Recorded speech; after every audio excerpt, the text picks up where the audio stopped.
recording? Are you recording? I'm recording. Here it is. I'm recording. Guess what I heard today, Miley Cyrus? What? First of all, the album cover for some live thing. I don't know if it's been out forever and I just saw it or if it's totally brand new. Today, yeah. I was like, who is this transgender man with a great ass? What is it? It's her. She's standing there with really dark stockings on. And from the back, it looked like some really hot dude. And I'm like, oh no, those are her buttocks. And then All also, because you could tell it's her weird arm with all the really poor tattoo choices. Oh my gosh. The singing and the songs on there. I love it. She's so talented. Love you, Miley. She is wildly talented. And now she's doing the thing that I adore where she's mixing her own songs with like Pixies and, she's doing that Heart of Glass style. Yeah, that's amazing. Wild Winged Dove. She's pulling in all the cultural references and just throwing it, Jolene. All the shit's fucking getting mixed in there. She pulled in that Prince song that Sinead O'Connor sang. She has that in there. Several hours and that's it. Nothing compares. Weeks. Yeah. She winds that into something else. So it's I can't wait. It came out today, doesn't it? I guess because it was on my phone today. Oh, I was going to say, I don't know if it's old or new or what it is. Awesome. But I have She's it. awesome. That's right. She's awesome. Last week I teased Bridgerton. So let me tell you that we will actually talk about it this week. So how about this? Bridgerton, the plight of the prepared and other things. And Amy's dog legs. All this and more on today's Brilliant Observations. Do.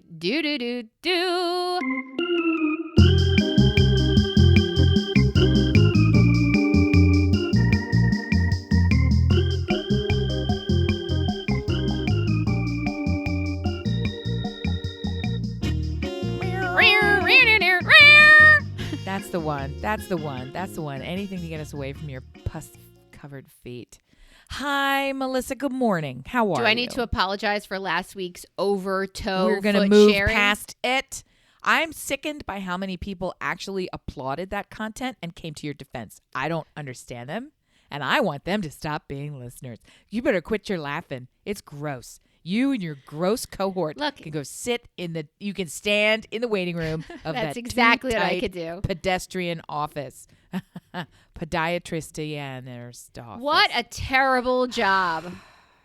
So if it was the most reimbursed, like if it was the highest paid physician, I think orthopedic surgeons, those are the highest paid. Podiatry, they are disrespected.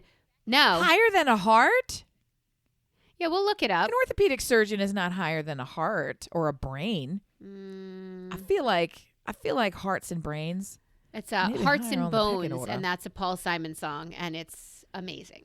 And we're back. Yeah. Well, good morning, I could tie Melissa. everything back into that. You? I am, I'm better. The foot is healing slowly. Thank you for being concerned about me. Happy laser. Yes. Happy. Yeah, it's great. Okay. It's so much fun. Oh, so much fun. Hey, last week we said we were going to talk about Bridgerton, and we never did. And I really wanted to, because I know that you were a little late to seeing the full second season. So I'm not late now. But we talked about the fact that it's not what the books are, and you just have to stand alone. Let it just stand alone and be the joy that it is. What did you think? I was enraptured. I've already watched it all the way through more than once. So tell me, have you even read the book? I didn't even know that there was a book. I don't care about the book. Was that something that was in your mind space, or is that just things I've heard in the world? Only because my daughter read this series, and her comments are, well, this one's different, and this is, I don't care. I love what it is. I don't need it to be like something else. And each book takes a different child in this family, in this Bridgerton family.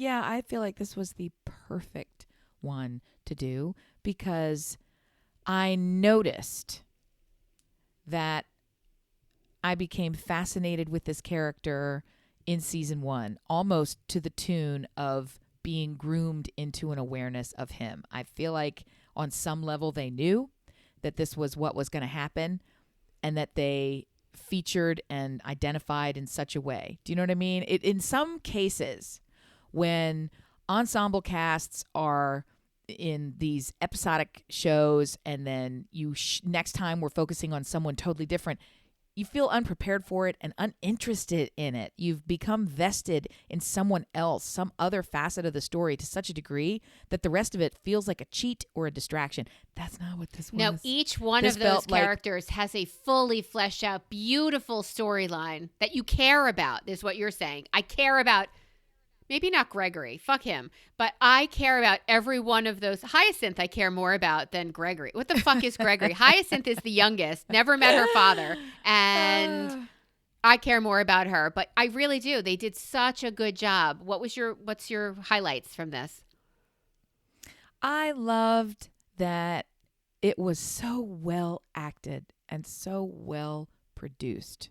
By contrast, I watched The Gilded Age, have watched The Gilded Age on HBO, probably just because I stumbled into it and there's a dearth of that style of content. And I thought, okay, this is the period drama of the moment. I'm in. And in contrast, it's just so poorly done, The Gilded Age. It feels cheaper, less than. It's certainly worse written. The characters are not nearly as well developed. It is modern in the wrong way, where it's just not believable, even to the tune of contemporary phrases are introduced, which they absolutely couldn't have. Yeah, it's like at one point years ago in Downton Abbey, the main characters who with the snot with the dark hair, whatever she was, right, the sister. Yeah, love her, Michelle. I don't even remember what her character's name is. My point is, Mary, at one point, Lady Mary. Lady Mary, yeah. At some point she says, well, didn't you throw him under the bus? And I'm like, you don't even have a fucking bus. Just 2 episodes ago, crazy. Your bitchy aunt was telling us what's a weekend. Yeah, so fuck you with your linguistic gymnastics. Fuck off. So anyway, I love finding those things. So you got to watch Bridgerton and hear Alanis Morissette music playing, and you're like, they were aware of, they were picking and choosing in thoughtful ways. They were blending. And they were throwing away things that would have gotten in the way. They didn't use the differences in races. They didn't explore the differences in races in the same way that they are ham-handedly attempting to do in The Gilded Age. They're taking a contemporary lens on the differences of race in The Gilded Age in the way they're portraying it. And it's interesting, and I'm grateful that they're doing it. But in Bridgerton, they eliminate the differences in race in that in this world, people intermarry no differently and with far less consternation. And it's not considered intermarrying because they're humans. In class. They're more fixated on social status and class than they are on color of skin. And that is a refreshing spin on things. They're still snotty. They're still stupid. Doesn't hurt that all of the actors of all races are breathtaking. They're all so fucking lickably luscious. Beautiful. I am in and here for it. So good. So good. I want to do all the spoilers. It is fucking good. We're not going to spoil it for you, but these 2 sisters who have come to town catch the eye of brothers or a brother, and you're like, either one. Yes, please. Like it almost doesn't matter. It's crystal clear. It's a Pride and Prejudice theme, right? That's the trope that's the only thing and missing they do it well. Was saying, I was too proud, Father, and you were prejudiced. And it's sort of kind of in there. Yeah. You were the last one I would deign to marry. You will vex me forever. I don't love you. What did you just say? Yes, you do. Did you just say I will vex you forever? Yes. So it's very, very well done. It's interesting. It's beautifully written. It is joyfully acted. Yeah, they're so Everyone good. It is joy. That's what it is. It's joy. They're good. They're good actors, period. They are doing great work, but they're gleeful about it. Even in the serious moments, you can sort of tell it's a giddy kind of excitement to be there and to be around it. And I don't know, it's even a phenomenon. The mother character. Yeah, she's great too. My mother said, I'm not going to watch it because the Duke isn't in it this season. And I said, okay. Who cared about him? Who cares? She thought he was gorgeous. I'm like, okay, but he wasn't the point. I've got a boat scene for you, Grammy. What's her name? Come here, Sophie. What's her name again? Sheila. What's your mother's name? Sharon. That's right. I'm like, say it like Karen. Fucking Sharon. Fine. It's Sharon. I've got a boat scene for you, Sharon. I think you'll reconsider. And there's a couple of bed scenes where we're just, stroking our chest hair and dreaming. There's a Gosh, I wonder what montage. he's There's thinking about. Go all the way. Yep. There's a montage that you'll enjoy as well. There's a lot of not clothes. And then a couple of the other brothers decide they want to go to porn school, otherwise known as we're in the art world, where everybody's nude and doing it all the time. Aim. Which I'm here to tell you, what? Aim. What if there was porn school? I think there is. Yeah, it's There has called to the be. School of Hard Knocks. That's a very different. They've got to. Hey. They've got to teach them somehow. You can't just be born porn. You have to sort of learn it up, right? Porn. Melissa's all of a sudden, she's like, wait. Can one? Born? Might one be born porn? I'm gonna. You're so gross. For now, I'm gonna. Porn's gross. For now, I'm gonna Porn's write that gross. down, Stop and it. I will be. You've made some great suggestions, and I'm going to write those down. Didn't you say that everybody you know walks around with notebooks and writes down shit you say all the time? Unfortunately, that's true. There are many, many notebooks at every place of employment and among a handful of my friends. There are running lists of notebooks of, I got to write that shit down, from things that I say. And I don't mean to say them. They just occur naturally, extemporaneously, one might add. Did you get to see Only Murders in the Building yet? No, I got to watch that now? Yeah, the second season. I'm not going to have a job. The second season's coming out in June, so you have time, but it's really good. I really enjoyed it. And then they left you on a cliffhanger. So it's like, no, it might be too mean for me. I don't know. What do you mean? Well, she stands there covered in blood, number one. No. That's usually a red flag. No, it's not like that. And it's about murder. Not really. It's about a relationship between. They just die. No, it's not like that. I feel like it's more about a relationship between Steve Martin, Martin Short, and Selena Gomez, and how they're all living in this really well-known building in Manhattan. And I loved the fourth character, which is Manhattan. And I loved the scenes and the building and the culture of it. It was so great and so much fun. And I even enjoyed the fact that they were creating a podcast on there. And I thought that was kind of kitschy and fun. And there's a second season coming out. So after everything's resolved, there's a cliffhanger. And now I want to know everything that happens in season 2. And they just wrapped season 2. So we'll see in June when it comes out. I'm pretty excited. So you have till then to see that. What's the difference? Okay. All right. What's the difference between primary partners and nesting partners? Well, what am I even talking about? Okay. Unfortunately, we agreed to go there last week and mention the slap heard round the world. Yeah. In the vaguest possible circle, Jada Pinkett Smith has referred to an outside the marriage sexual encounter that she had, known to her husband and now known to all of us because she shared it publicly, as an entanglement.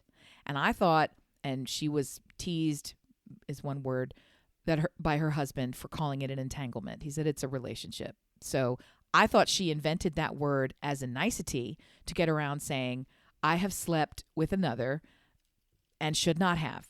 Come to find out, through my professional women's club. Yeah.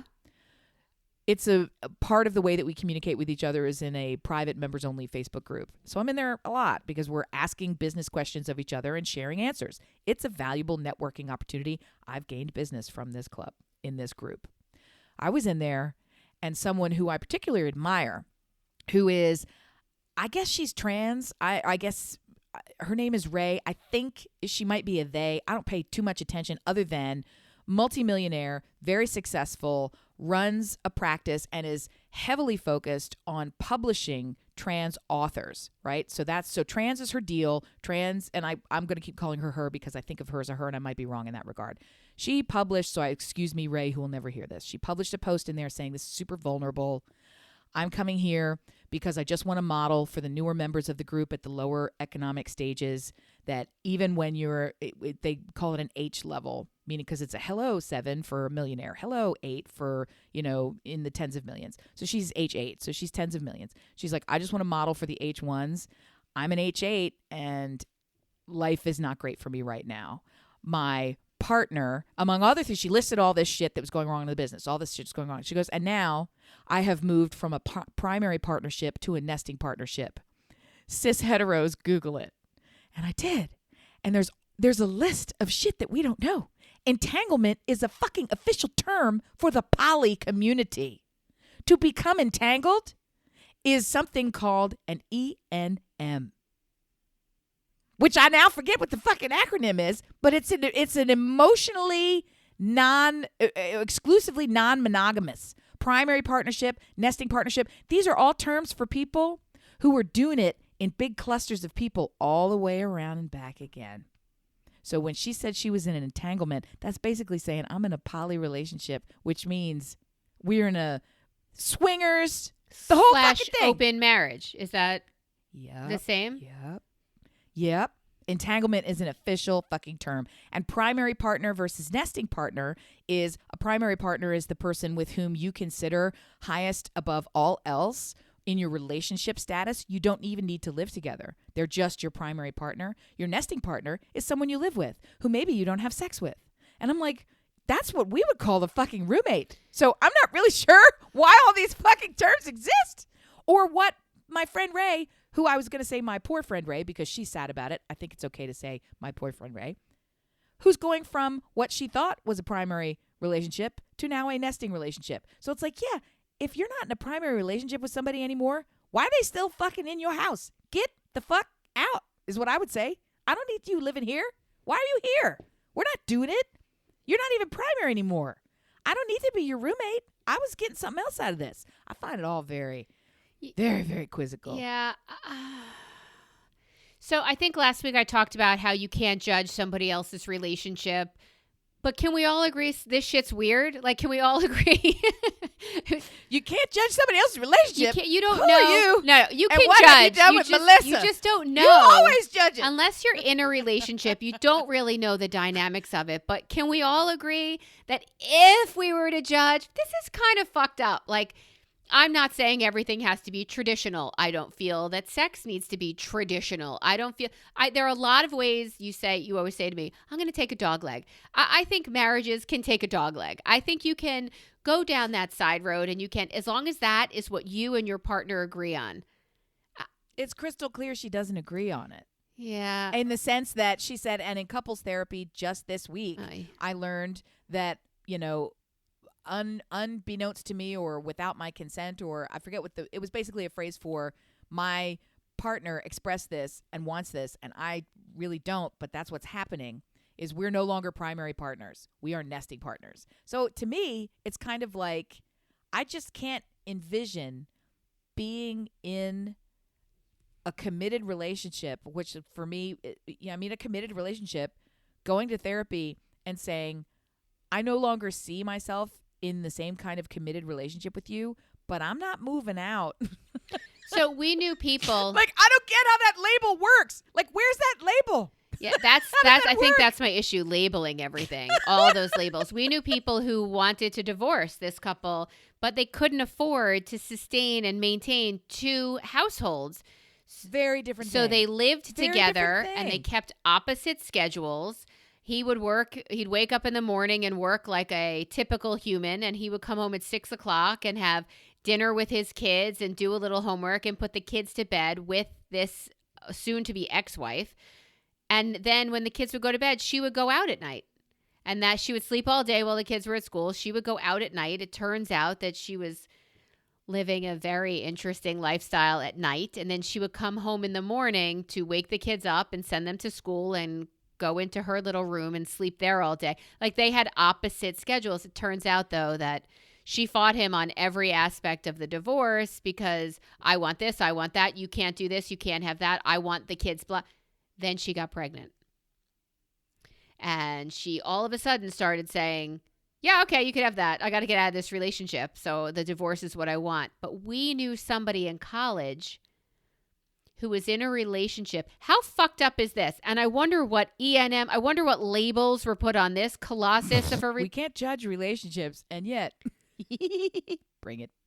We knew somebody in college. Just bite your lip and now keep going. It's okay. Okay, I'm going to push through. She had an affair while married. the wife, Ew, had an okay, affair while yeah. married. And because the husband was so upset, and because that pregnancy happened during their marriage, he had legal rights to that child. The same way she would have legal rights to a business or whatever they accomplish together. Marriage is on the rocks because one is having a long-standing relationship, not a mistake, not a mishap, not a slip, An affair. which is its own kind of trouble. Someone has actively decided, I'm going to have an ongoing relationship outside of the marriage that you don't know about. Right. And the result of that, in trying to come to terms with it, the married partners impregnated each other. No. Right? No, the wife got pregnant from the affair. So this is the paramour. Yeah, this is the affair baby. Yeah. That the husband now somehow wants rights to. Well, it happened. It's a product that happened during our marriage, and he was so, probably had no idea. He was probably so blindsided that he was so hurt. It's like a Will Smith. It's a Will Smith slap. He was triggered. You did what? And now you have how do I ruin this for you? Because it looks like you're getting everything you want if I give you a divorce. You get out of our relationship, which is obviously what you want because you had an affair. Oh, God. You have a new life to start with this other human, and that's what you want. How do I ruin it? Oh, I know. I want that baby. What? I know people who have discovered a spouse was cheating for a long time in a crazy, egregious way. And in both cases, two different women, they ended up deciding, I'm still going to make this marriage work, right? In one case, the husband continued to cheat and the wife stayed because it was about far more than that, and it has its own kind of dynamic. In the other case, the wife was very, very hurt, but sort of they processed the idea of why the cheating was going on and what that meant for their relationship, and they moved forward, doubling down on their relationship. So, I mean, we don't know what happens. Who takes a baby that was formed from an affair without you? That's super gross. That's a different kind of gross. That's vindictive and over a fucking human being. I want to turn it around and say that people that get divorced can be really cool about it, in the sense that my cousin, I didn't even know this until long after the fact. She and her husband divorced, and in order to make it less disruptive for their child, instead of having the child go back and forth to each house every other whatever, they leave them at the house. They purchased an apartment, and where the child lived permanently, and they went back and forth, so that they were the ones leaving every 3 or 4 days, so that the kid lived there permanently, and it was just the parent. One parent would be there, and then the other parent would be there, and then one parent would be there. And I was like, well, look at you. That's really, I hadn't even thought of that. If you love that lead with love and everything around love, you should definitely follow Cory Booker on TikTok. He is just like reading Dalai Lama quotes and sharing. And is he still with Rosario Dawson? Probably, yes. I love the idea of the two of them together. Love that idea. So here's what's getting ready to happen. You spend too much of your spirit on TikTok to not be contributing to the content of the talkosphere. I've thought about this. You must join the Talk Squad. I don't know what TikTokers are. The tick, the talk, the ticket to the ticket. I wouldn't know. But you don't stop. I wouldn't know what kind of content I would feel comfortable sharing on TikTok. I think you should get on TikTok, and I think you should talk, and you should be on there doing whatever it is you do here. We have thousands and thousands of listeners, and they don't even know that you're on TikTok lurking in the shadows. I'm a lurker. Dear listener, I think you know I'm lurking. These salmon-colored bagel stories. I feel like you have more to contribute to the world. It's just me and my 9 toenails just watching. Okay, I had to ruin it.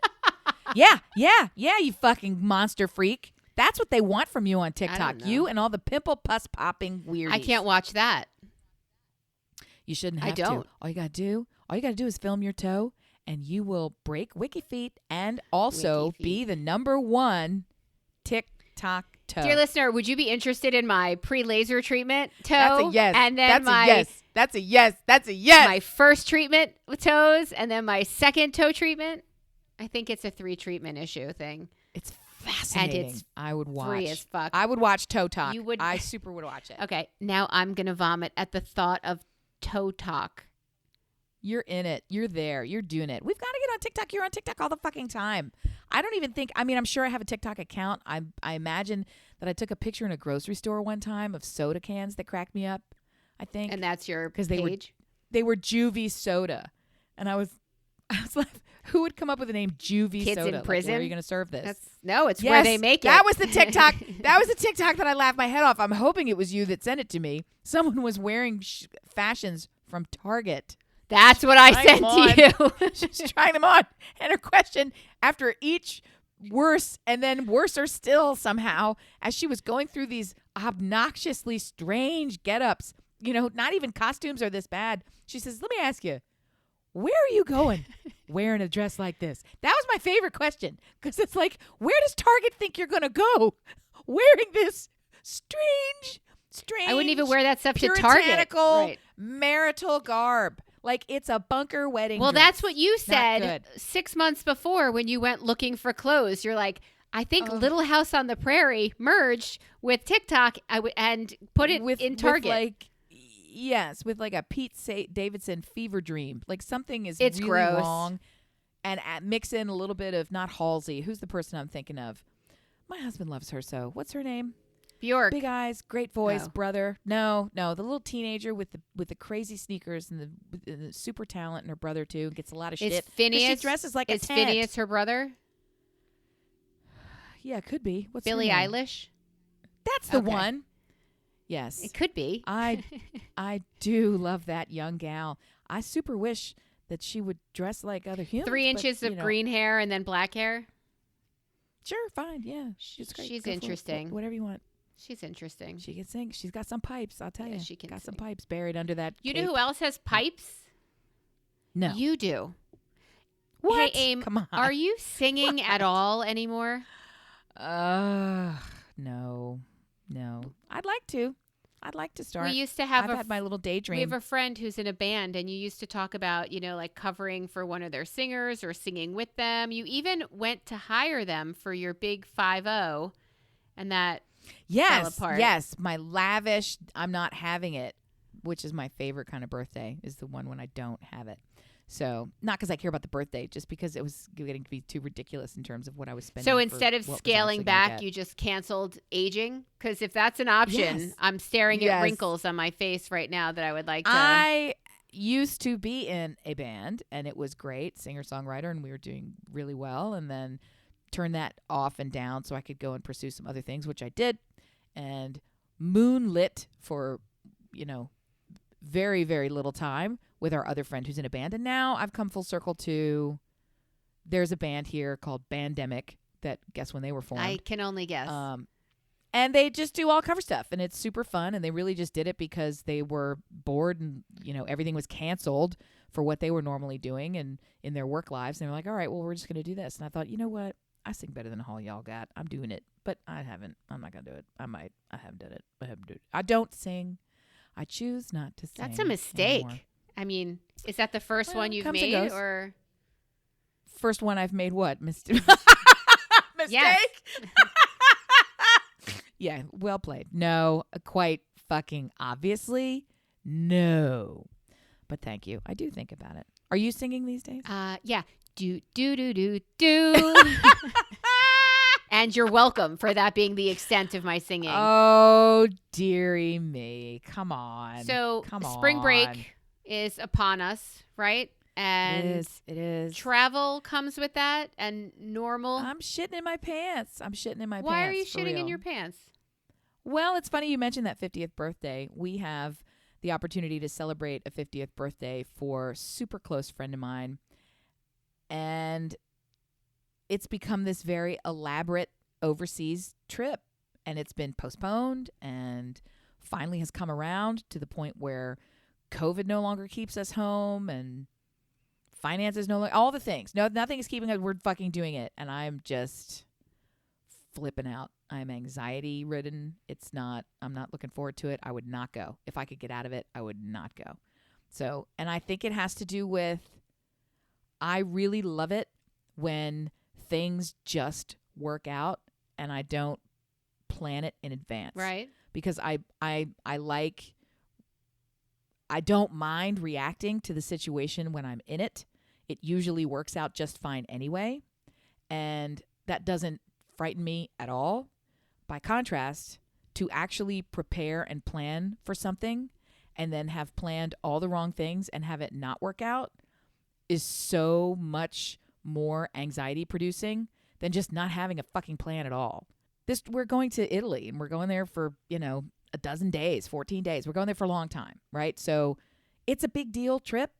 And I'm Italian and I've never been to Italy. So I've magically layered onto this that I'm going to step off the plane and immediately take a meeting with Stanley Tucci's pre-production team and get my own television show where I'm going to be touring Italy and going and meeting with my ancestors, and they're going to adopt me. And then magically we're writing a cookbook together.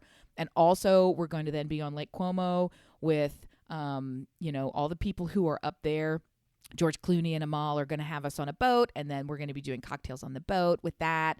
So, and they want fashion tips from me, and then I'm on the cover of Vogue Italia. Like, all these fucking things are happening, and I'm standing trying to figure out why I can't procure the right belt from a store that will sell it to me. So it's like, I've just gotten overwhelmed with all these fucking magical things that I feel like I'm in the process of fucking them up, and I've had to say, I've got a really good friend who's going, and she just helps ground me every time. She goes, you know what we're going to do? I haven't told her any of this, right? But I'm just like, and she's like, well, here's what we're going to do. Here's what we're going to do. We're going to get on a plane. We're going to walk around, and we're going to look at some shit. That's it. That's all we're doing. That's the whole trip. That's 100% She's the the trip. perfect, she's the perfect counter to your crazy. We're going to walk around. Like, we're going to eat some stuff. Yeah. Oh, I've already worked it out. Like, people are going to be complimenting me on my Italian, which I do not speak and probably can't pronounce. That, I'm super, super upset because I don't enjoy seafood. And I can't think of anything worse than having to tell somebody to restrict what they bring. I want to go into a restaurant and say, this is my first time in this city. Bring me whatever you want. I want to say that every time. And I want to mean it so that I can enjoy and the first thing they're going to bring me is going to be seafood. And there's going to be seafood in every single dish. And I will hate it all. Oh. But I will eat it, and I will hide the hate because I don't want to admit out loud. I don't want to say to a waiter, I'm so embarrassed I don't eat seafood, because they'll escort me out. You don't get to be Italian and not eat seafood. You just don't. So I'm trying to not be a neurotic mess. I'm sweating. I've just broken into a sweat while we're talking here. I'm going to offer you a couple of ideas. I'm going to offer quit you. Quit the podcast. Don't go. Got it. Okay. Got it. No. Okay, I'm going to stop. No, that's not an option. I'm going to offer you these options. Contact your primary care just to get yourself a tiny little prescription for Xanax just until you get there. And you can see clearly that she's right. You're walking around, you're seeing some stuff, you're eating some stuff. That's a little hint of Xanax just to get there. Potentially, if you have any weed left, that's a really good option to get yourself through flight and just travel. Because once you're there, it's amazing. I will tell you that we took our kids with us the last time we were in Italy, or the only time we were in Italy, and we hit five stops. What we decided to do at all 5 stops is try their pizza and gelato. Everything else that Stuart and I ordered and had, as Fugazi would say, for the table. So we had several meals for the table, but we also had a pizza and afterwards gelato because, we wanted to see who had the best of, and we wanted an even playing ground so everybody had the opportunity to impress us. So we tried some amazing meals. Very few were really too fishy. There was definitely a tentacle in one of them. There was definitely octopus floating around in a couple of them, which was I've had octopus. amazing. I've had this. Yeah, and I'm not going to eat an octopus even if I did eat seafood. after my octopus teacher, I'll never eat an octopus, but because that's just awful. They're just so beautiful. I made a list, just this morning. I made a list with my husband and said, "What do you want to get out of this trip?" And he looked at me and he said, "What are you talking about?" Like he just, even the idea of thinking about a trip that you were going to get something out of it. So he had to work hard and he came up with a couple of things. I this, that, and the other. I said, okay. And then I rattled off the list of things that I wanted to get out of it. And none of them, they were just, I'm going to meet with the Pope. Like all the things that are not I heard happen. your Like, list. So, right. And it was bigger and grander than that too. So then I was like, now I've just decided I want to fall in love. I want to be inspired. I want to relax with my friends and what my was that people. movie, Under the Tuscan Sun? Are you going to come back owning property there? Possibly. So, but that's been, we've discussed that for a long time. This has been so, that's part of the other issue. This has been so long in coming. I can remember a dozen years ago when I was completely freelancing and my husband said, "You have the flexibility to do anything that you want for the entire summer. How would it be if you just decided to rent a villa for 3 months?" And I came over for a month and, because I can't go for the whole time, but you could. And then friends could drop in and out and we could just do it and we could see what it's like. And it was like, wow, that'd be great. And then we never fucking did another thing about it ever. Well, let this be an opportunity because I am available. I too freelance. That's what we're calling it now. We talked about our semi-retirement. Digital nomad. Yes, can work from anywhere. It's going to be an amazing trip. It's very trip. different. The idea of having to prepare for it somehow brought way more stress than just stepping off the plane without even a bag and no clothes whatsoever. Yes, I didn't think about getting some anxiety stuff. I've been saving up a movie that I'm going to watch. I was actually saving up Bridgerton. I'm glad I didn't now that I see how fucking pornographic it is. Can you imagine watching that shit on the plane? So I've been saving up a movie and I'm going to watch that on the plane. And then the plan is to sleep and, eat what they give me. And that's the way that's Your flight's like 8 hours. So it's more than a movie for you. It's 9 and it's going to be my first time in biggie class. So it's like you get a little bed, the whole thing. So we're doing it. I have never traveled with a bed and I've flown to Spain and back from Venice and I've never traveled with a bed. I've traveled with 2 small children who are like, snacks. But I'm not as excited about it because you're in your own little area and I want my guy with me. So, and we're like barricaded apart. So while traveling, it's not like a pod, but there's some separation there. That's perfect. What are you talking about? That's ideal. I want to do it on the plane, Melissa. Yeah. Okay. And he won't do it in the toilet. Well, because that's gross. Because oh my God, another one. What do you care? Take a shower later. You got to do it on the plane, man. Why am I the only one trying to make this happen? And also, how am I being prevented from making this happen? I don't even know. That's another kind of I don't even know which episode to refer you back to. It's that you do not approve of this. And where this is coming from, I don't even understand. I don't approve of having sex on a plane? Yeah. I would think that you were more, I don't know. Prudish? Prudish than that. Sure, I'll take that word. Because anything I would have said wouldn't have been as nice. So, yeah. If I'm in an area, well, I guess it is kind of It's open. I was going to say, that has a curtain. What are you going to do? Throw a leg over the thing? Like, how would you even? I was developing some scenarios, and I was told very laughably, you can think all you like. I'm not. And then you're talking about the bathroom. Just shower afterwards. Knock, knock, knock. What time's your flight? What time's your flight? Oh, I don't look. I haven't looked at any of the itineraries. Are you flying evening, overnight, getting there in the morning? Yes. It's over the actual over the sea flight is at nighttime. Right. So and we arrive I think late morning and then we immediately have tours and shit so that you're going to have to adjust. So you'll adjust to their time over ours and there is no fucking way your 2 bodies are fitting in a bathroom if I don't like that reality either. I can't go in there with a small child to get them to use a potty. There's no fucking way 2 grown-ass humans. In fairness, it's very likely that I won't use the toilet. I didn't when I went, but my kid had to because fuckers don't know how to pinch it and hold it. But we have discussed on the lacrosse field, you have the golden sphincter. I have camel bladder. It's true. And the golden sphincter. I got a golden sphincter. It's true. Sphincter. Okay, Charlie, bring your sphincter over here. You won. The everlasting poop Charlie. shoot. That's great. I will break my invisibility fast, and I will post pictures of myself at this destination in our group. Wait.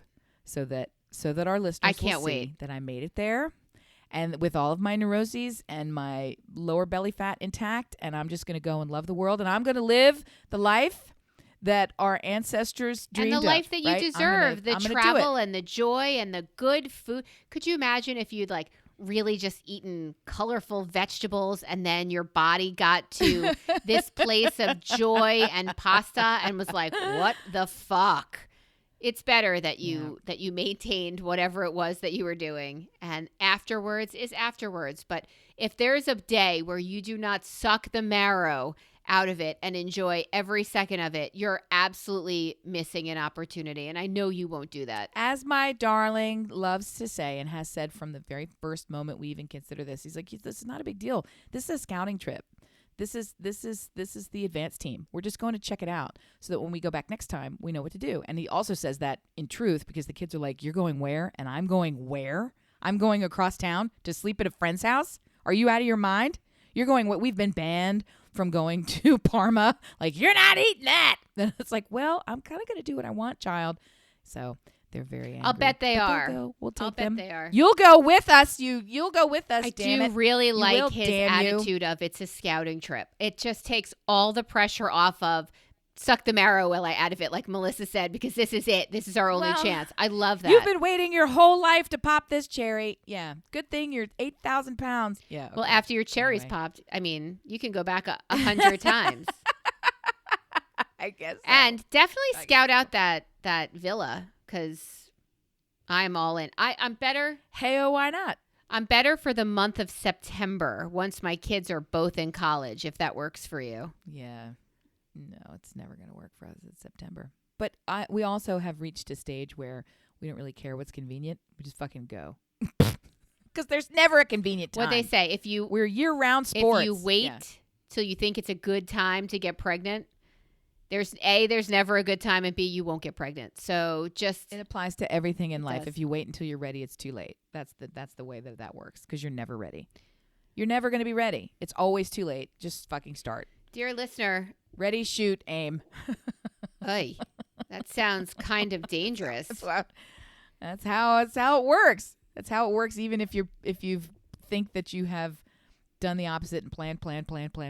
There's only so much you can fucking reset. Plan. Amy, tell me as many 30 seconds with Amy. Tell me as many beverages as you can in 30 seconds. Go. Soda, vodka, water, wine,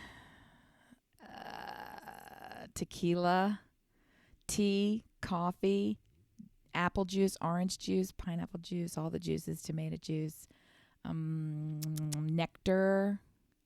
What did you say? Beverages? Am I supposed to be naming cocktails? I could go for days with cocktails. No? Scotch, beer. Stop.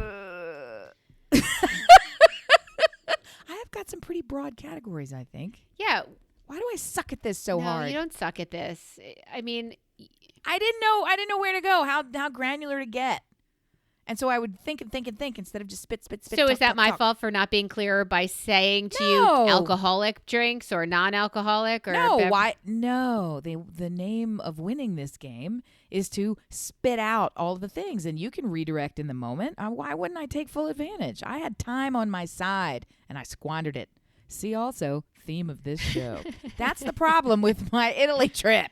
Can I discuss with you a massive pet peeve of mine and the mistake I made of telling a specific group of people what this massive pet peeve is? Because are you laughing because you know? Well, Superman, sometimes the kryptonite is in a box for a reason. The fact that we all now know that you don't like it in the group chat when people with an Android phone select an emoji to accent and comment something previously texted to the group, because on our Apple phones, we get a second full text notification that says, Sally Up Your Dicka-Buddy decided to like your text. And then someone else, Johnny Up Your Dicka-Buddy, puts a laugh emoji on Sally Up Your Dicka-Buddy's text emoji, and it just goes ping, ping, ping, ping, ping, ping, ping, ping, ping, ping, 70. ping, ping, ping, ping.